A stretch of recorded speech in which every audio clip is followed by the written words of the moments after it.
You are watching The Guy Dawson Show at the World Center of Broadcast Media, WCOBM.com, and I want to invite you all to use our message line, which is an amazing way to be able to connect with us. This is what the internet is all about, is being able to interact when you are watching shows. And so please type in messages if you have anything that you'd like to talk about with Mary Perry or myself.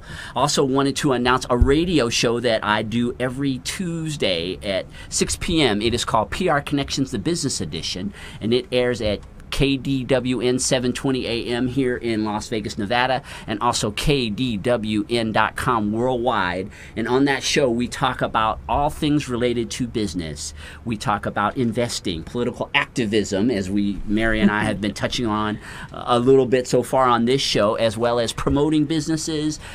It is just an extravaganza for 1 hour if you are an entrepreneur or someone who aspires to be in business. We would encourage you to tune in every Tuesday at 6 p.m. to PR Connections, the Business Edition. Again, that is at News Talk 720 AM, KDWN, and also KDWN.com. Mary, you stopped by there a couple of weeks ago. And I did. Did you have fun? I had a lot of fun, but then just give me the opportunity to start talking and I can talk your ear off. So. No, I would never suspect. I want to tell you a little bit about how Mary and I met one another. We were at a very unlikely place, given what you've heard about her so far. We were at a Bernie Sanders rally. I was. Yeah, of all places to be. Of all places, this conservative Republican went to a Bernie Sanders get-together. I sat back and I'm like, okay, in my opinion, anyone is better than Hillary Clinton. And so I figured that if Bernie Sanders could possibly become the president, I needed to go hear what he had to say. So I went to hear what he had to say. Well, Bernie Sanders is running as the outsider on the Democratic side. He is. And I really, truly think that this should be the election cycle that everybody out here in this country considers the outsider. Yeah. So what does the outsider represent to you? The outsider represents to me the people that don't already have all of those connections to all the lobbyists and all those big money enterprises that the enterprises use to push through the legislation that they want that really harms the true American people. The outsiders are the ones who's going to go in there and say, okay, I'm here for the benefit of the country, for the benefit of my fellow Americans, not for the businesses. Let's get business done that is going to finally help this country. And what would you say to the people who ask, how are you going to be able to get anything through? If you're an outsider and you're dealing with a group of insiders, as we know, the political system has been running for a very long time to benefit insiders. Mm-hmm. How will you as an outsider be able to change the climate? Well, I believe in using all the tools that this country allows. You know, in our First Amendment, we have the freedom of speech. Along with the freedom of speech is the freedom of the press. If I cannot get anything through because I'm just a freshman congresswoman, then guess what? We have a press out here that would probably love to hear what all the dealings are that's really going on in Washington. The people would love to know what dealings is going on in Washington and who's actually doing all these dealings and why. Instead of what they try to put up, well, it's not my fault. That's how the committee did it. Now, let's get down to the bottom line and find out exactly what's really happening. And you are running in maybe the most liberal district, definitely the most liberal district in the entire state of Nevada. Why did you choose to run in such a liberal district? And you've got a really prominent politician in Dina Titus, who is the sitting congresswoman. Well, first of all, I live there. I live in the district in which I am running. Federal law does not require you to live in that district, and there are quite a few congresspersons around the country that probably do not live in the district in which they sit. When I'm driving around town and I see all of our strip malls empty, And a lot of them are right there in CD1, in that small little area, considering that all the rest of the districts in Nevada is pretty big.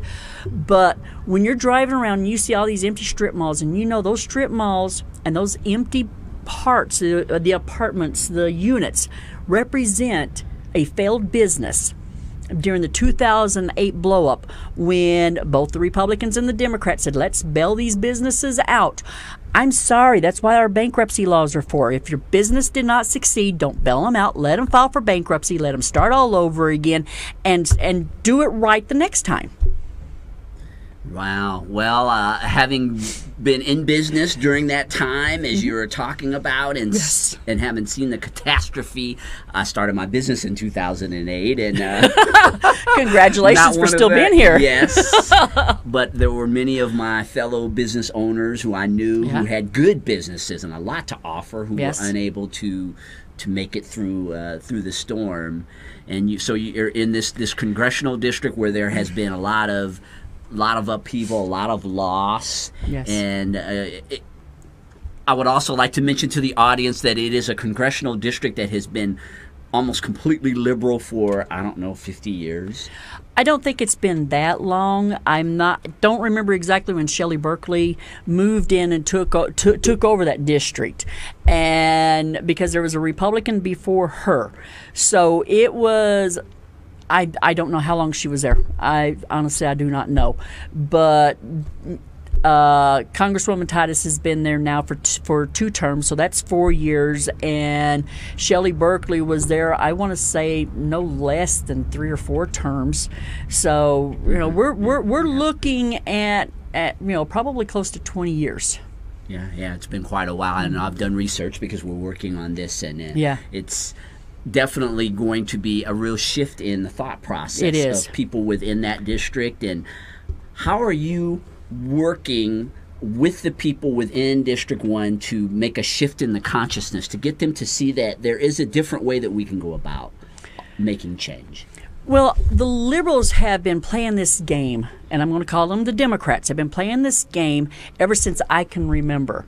That's okay, let's give the people what they need to survive. Let's take care of the necessary items. And then they get them hooked on what we call welfare. And then you have to choose, well, do I stay on this definite where I'm at least being fed and have the roof over my head, or do I take a chance and get this $10, $15 an hour job and lose my welfare benefits? Or better yet, they're able to get a good idea for a business and they want to go out and start a business. But as soon as it starts making any type of money whatsoever, they're not going to be able to take their profits and put it back into the business because they're going to lose their welfare. And when they lose that welfare, then they can't feed their kids and they can't do that.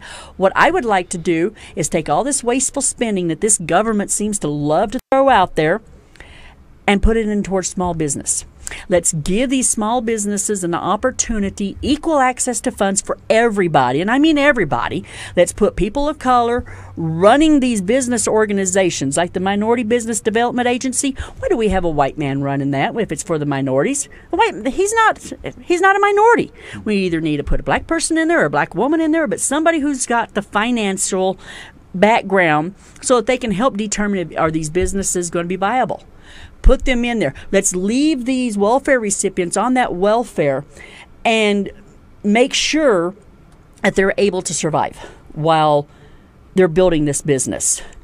If they're not worrying about feeding their family, then they're going to be able to concentrate on building that business and make it a bigger success. Mary is also a disabled veteran, and I know that you have a lot of opinions about the way that things are being done with the VA, and we're going to go to another commercial break, and when we come back, I would like to touch on that. I would like to touch on more of your platforms, and again, we want to also talk about the fact that she is currently a family law attorney while she's doing all of this. So stay tuned for more of Mary Perry on The Guy Dawson Show.